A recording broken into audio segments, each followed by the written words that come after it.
Hormuz पर Trump की दहाड़, ओमान को भी दी खुली धमकी। क्या मिडल ईस्ट अब एक और बड़े युद्ध की तरफ बढ़ रहा है? आज की इस बेहद बड़ी विस्फोटक और दुनिया की राजनीति को हिला देने वाली रिपोर्ट में बात होगी उस बयान की जिसने वॉशिंगटन से लेकर तेहरान तक और मस्कट से लेकर तेल बाजार तक हर जगह हलचल मचा दी है। अमेरिकी राष्ट्रपति डोनाल्ड ट्रंप ने इस बार सिर्फ ईरान को नहीं बल्कि अपने पुराने सहयोगी ओमान को भी सीधे सैन्य कार्रवाई की धमकी दे दी है। ट्रंप ने साफ शब्दों में कहा, अगर ओमान ने ईरान का साथ दिया तो हमें उन्हें उड़ा देना पड़ेगा। जी हाँ, उड़ा देना पड़ेगा। दुनिया के सबसे ताकतवर देश के राष्ट्रपति के मुंह से निकले ये शब्द अब सिर्फ एक बयान नहीं बल्कि मिडल ईस्ट में आने वाले तूफान का संकेत माने जा रहे हैं। क्योंकि मामला सिर्फ ईरान या ओमान का नहीं है, मामला है स्ट्रेट ऑफ हॉर्मूज का, वो समुद्री रास्ता जहां से दुनिया का लगभग 1/3 तेल गुजरता है। यानी अगर हॉर्मूज में जंग छिड़ती है तो सिर्फ मिडल ईस्ट नहीं, पूरी दुनिया की अर्थव्यवस्था हिल सकती है। दरअसल वॉशिंगटन में मीडिया से बातचीत के दौरान ट्रंप से सवाल पूछा गया, क्या अमेरिका ईरान और ओमान को हॉर्मूज स्ट्रेट पर किसी तरह का साझा नियंत्रण देने वाला कोई अस्थायी समझौता स्वीकार करेगा? लेकिन इस सवाल पर ट्रंप का जवाब बेहद आक्रामक था। उन्होंने कहा, ओमान को बाकी देशों की तरह व्यवहार करना होगा वरना हमें उन्हें उड़ा देना पड़ेगा। इसके बाद ट्रंप ने और भी सख्त लहजे में कहा, कोई भी हॉर्मूज को कंट्रोल नहीं करेगा, बिल्कुल नहीं। यानी साफ है, अमेरिका अब इस समुद्री रास्ते पर किसी भी तरह का क्षेत्रीय प्रभाव स्वीकार करने के मूड में नहीं है। लेकिन सबसे बड़ा सवाल यह है, आखिर अचानक ओमान ट्रंप के निशाने पर क्यों आया? आइए विस्तार से समझने के लिए चलते हैं हमारे सहयोगी आशीष के पास। अब एक और बड़ी जानकारी आपको जल्दी से दे देते हैं। हॉर्मूज पर भी ट्रंप ने ओमान को धमकी दे दी। डोनाल्ड ट्रंप ने हॉर्मूज पर ओमान को धमकी दी है। कह रहे कि सीधे तौर पर सैन्य कार्रवाई की जाएगी। अगर ओमान ने ईरान का साथ दिया तो उड़ा देंगे। हॉर्मूज पर किसी का कंट्रोल नहीं होगा, ये डोनाल्ड ट्रंप कह रहे हैं। ये वही डोनाल्ड ट्रंप हैं जो कह रहे थे कि हमारा कंट्रोल है। लेकिन इन सब के बीच एक और बड़ी खबर, IRGC ने अमेरिका को कड़ी चेतावनी दी है और कह रहा है कि अगर अमेरिका ने हम लोग को दोहराने की गलती की तो करारा जवाब मिलेगा। गंभीर परिणाम भुगतने होंगे, ये IRGC कह रहा है। गंभीर परिणामों के लिए सिर्फ और सिर्फ अमेरिका जिम्मेदार होगा। ये बात अमेरिका मान ले। दूसरी बड़ी खबर जिसमें अब वार पलटवार की कहानी देखने को मिल रही है। यानी अब समझिए हो क्या रहा है। हॉर्मूज को लेकर हॉर्मूज इस वक्त एपिसेंटर बना हुआ है, जल डमरू मध्य, जिसको लेकर कहानी सिर्फ और सिर्फ यह है कि किसका कंट्रोल होगा। लेकिन जिस ओमान को लेकर डोनाल्ड ट्रंप ने तारीफों के पुल भी बांधे थे, उसी ओमान को लेकर ट्रंप क्या कह रहे हैं कि अगर ईरान की मदद की तो सीधे तौर पर सैन्य कार्रवाई होगी। अगर ओमान ने ईरान का साथ दिया तो उड़ा देंगे। स्ट्रेट ऑफ हॉर्मूज पर किसी का कंट्रोल नहीं होगा, ये डोनाल्ड ट्रंप को अब समझ में। लेकिन IRGC भी चुप में हटने वालों में से नहीं। IRGC ने भी अमेरिका को चेतावनी दे दी। कह रहे हैं कि अगर ये जो हमले हुए हैं, 72 घंटे के बाद दूसरा हमला हुआ, इसके बाद भी अगर हम लोग को दोहराने की गलती अमेरिका करता है तो गंभीर परिणाम भुगतने होंगे। गंभीर परिणामों के लिए हमलावर खुद जिम्मेदार होगा, यानी मिडिल ईस्ट। और मिडिल ईस्ट में अगर हम बात करें तो एक बार फिर बारूद भड़क, अमेरिका ने एक बार फिर ईरान पर हमला किया। दावा है कि अमेरिकी सेना ने ईरानी सैन्य ठिकानों को निशाना बनाया और तो और कई ड्रोन भी मार गिराए। कई ड्रोन मारे गए। एक तरफ आप बातचीत की बात कर रहे हैं, दूसरी तरफ हमला कर रहे हैं। दावा है कि अमेरिकी सेना ने ईरानी सैन्य ठिकानों को निशाना बनाया और कई ड्रोन भी मार गिराए। ये हमला ऐसे वक्त हुआ है दर्शकों जब दुनिया,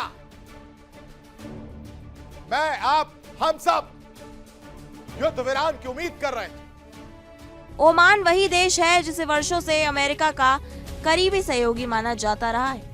मिडिल ईस्ट में जब भी अमेरिका और ईरान के बीच बैक चैनल बातचीत हुई, उसमें ओमान ने मध्यस्थ की भूमिका निभाई। लेकिन अब रिपोर्ट्स आ रही है कि ओमान ईरान के साथ कुछ रणनीतिक समन्वय कर रहा है और यही बात ट्रंप प्रशासन को बुरी तरह खटक रही है। सूत्रों के मुताबिक ईरान चाहता है कि हॉर्मूज स्ट्रेट पर अमेरिका की पकड़ कम हो और खाड़ी में अमेरिका नौसेना की मौजूदगी घटे।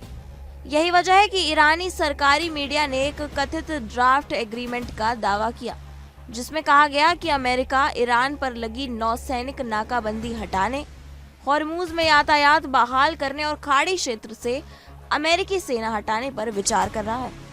लेकिन व्हाइट हाउस ने इस रिपोर्ट को तुरंत मनगढ़ंत कहानी बता दिया। अब यहाँ खेल और दिलचस्प हो जाता है। एक तरफ अमेरिका कह रहा है कि ऐसा कोई समझौता नहीं हुआ, तो दूसरी तरफ ईरान दावा कर रहा है कि बातचीत आगे बढ़ रही है। तो क्या दोनों देशों के बीच कोई सीक्रेट डील चल रही है या फिर ये सिर्फ दबाव की राजनीति है?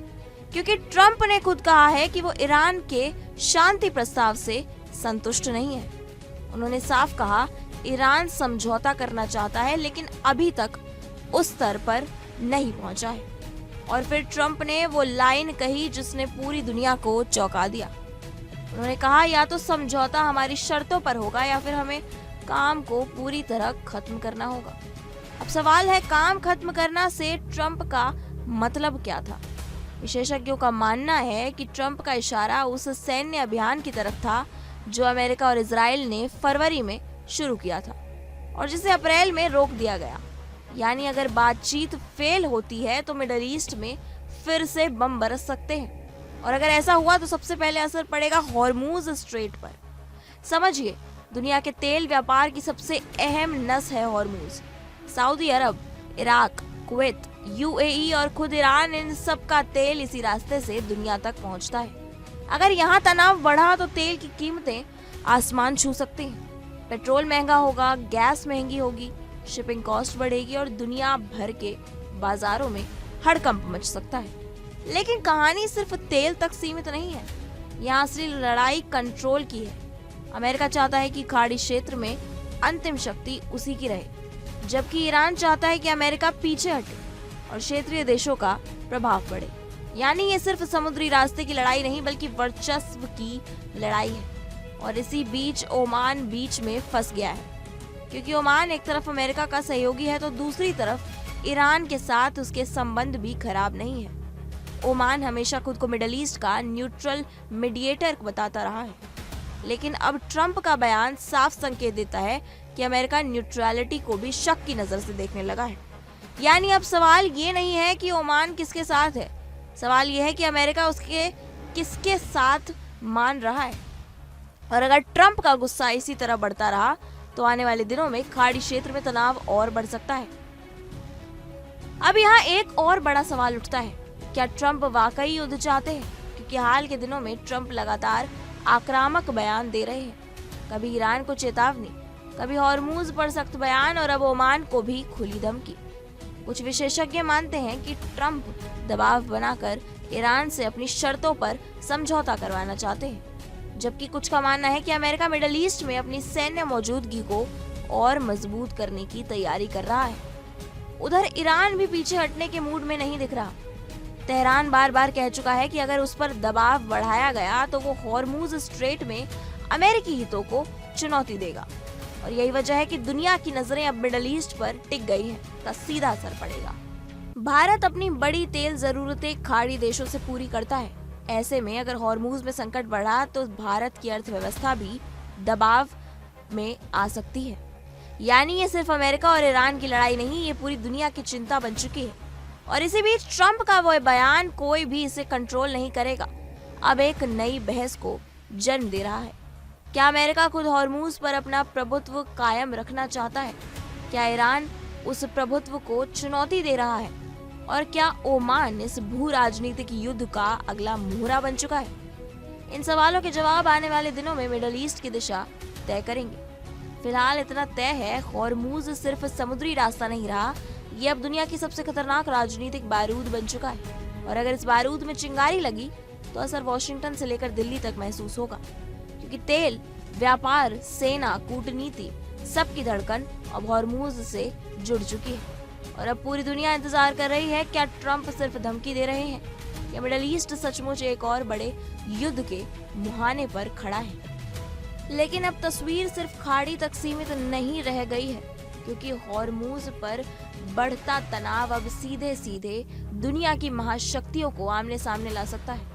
रूस पहले ही अमेरिका की मिडल ईस्ट नीति पर सवाल उठा चुका है, जबकि चीन लगातार खाड़ी क्षेत्र में अपनी आर्थिक पकड़ मजबूत कर रहा है।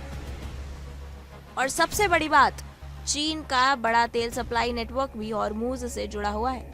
यानी अगर यहाँ युद्ध भड़कता है तो सिर्फ अमेरिका और ईरान नहीं, बल्कि दुनिया की 3 सबसे बड़ी शक्तियां अमेरिका, चीन और रूस एक नए भू राजनीतिक संघर्ष में खिंच सकती है।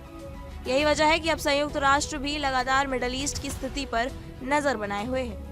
डिप्लोमेटिक सूत्रों का कहना है कि कई यूरोपीय देश अमेरिका और ईरान के बीच बैक चैनल बातचीत कराने की कोशिश कर रहे हैं, क्योंकि दुनिया जानती है अगर इस बार हॉर्मूज बंद हुआ तो 1973 के ऑयल क्राइसिस जैसी स्थिति फिर पैदा हो सकती है, शायद उससे भी ज्यादा खतरनाक। कल्पना कीजिए, तेल की कीमतें $150 प्रति बैरल के पार, एयरलाइन सेक्टर पर भारी दबाव, शिपिंग कंपनियों का संकट, स्टॉक मार्केट्स में गिरावट और दुनिया भर में महंगाई का विस्फोट। यानी युद्ध सिर्फ मिसाइलों से नहीं लड़ा जाएगा, इस बार दुनिया की अर्थव्यवस्था भी युद्ध का मैदान बन सकती है। और इसी बीच अमेरिका ने खाड़ी क्षेत्र में अपनी सैन्य गतिविधियां बढ़ानी शुरू कर दी हैं। रिपोर्ट्स के मुताबिक अमेरिकी नौसेना ने पर्शियन गल्फ के आसपास अतिरिक्त निगरानी बढ़ा दी है। एयरक्राफ्ट कैरियर ग्रुप्स को हाई अलर्ट पर रखा गया है और खाड़ी में अमेरिकी सहयोगी देशों के साथ सुरक्षा समन्वय भी तेज कर दिया गया है। उधर ईरान भी लगातार सैन्य अभ्यास कर रहा है, यानी दोनों तरफ से तैयारी जारी है और यही दुनिया की सबसे बड़ी चिंता बन चुकी है। अब पूरी दुनिया की नजर एक खास सवाल पर है, क्या हॉर्मूज अगला यूक्रेन बनने जा रहा है? क्या मिडिल ईस्ट में एक और लंबा युद्ध शुरू हो सकता है और क्या दुनिया आर्थिक तूफान के लिए तैयार है? फिलहाल इस रिपोर्ट में इतना ही। अपनी राय हमें कमेंट सेक्शन में जरूर बताएं और बेल आइकन को दबाना ना भूलें। देश और दुनिया से जुड़ी तमाम बड़ी खबरों के लिए जुड़े रहिए इंडिया डेली के साथ। देखिए इंडिया डेली 24/7 अब आपकी स्मार्ट टीवी पर। इंडिया डेली मौजूद है सभी डिजिटल प्लेटफॉर्म पर लाइव और लगातार। इंडिया डेली 24/7 हर दिन राष्ट्र को समर्पित।